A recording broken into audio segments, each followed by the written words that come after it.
Hi all. So I took the decision, as you know, to shave the old hair off, and it's been great during the last couple of hot days. It's nice and cool. The one thing I hadn't really accounted for is the sweat.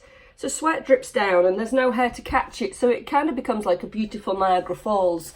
I think it's beautiful, but a couple of others probably don't, but there you go.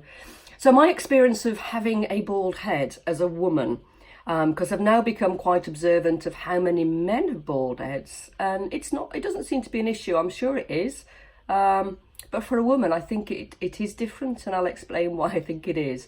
So my first experience, I go shopping, because you are well enough every now and again during cancer to have a little shop, and I know I'm a chief executive, but I went to Aldi, because as you will know, Aldi are supporters of Team GB, which is fantastic. So I popped to Aldi. Nobody muffled, nobody stared. The lovely assistant at Aldi asked how I was, and I said, clearly I'm fine, but going through this, and she gave me a hug, which was really lovely. And then I moved on to Asda, because you get some good bargains at Asda, and I'm from Yorkshire, as you know. Nobody whiffled at all at me, did my little bit of shopping. Then I moved on to Waitrose, because clearly I'm a CEO and I have to shop at Waitrose as well. And I usually go for my free tea and coffee, which is fab. But during chemo, no tea or coffee. Not because you're not supposed to have it, it's just like being in morning sickness, and the sheer smell of coffee is horrific. So no free tea or coffee.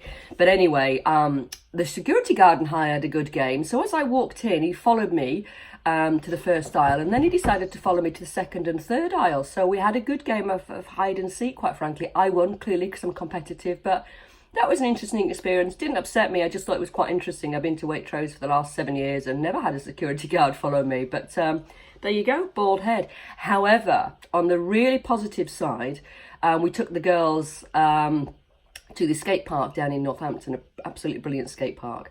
And I went with them. And you know what? I felt such a cool mum because I had a bald head.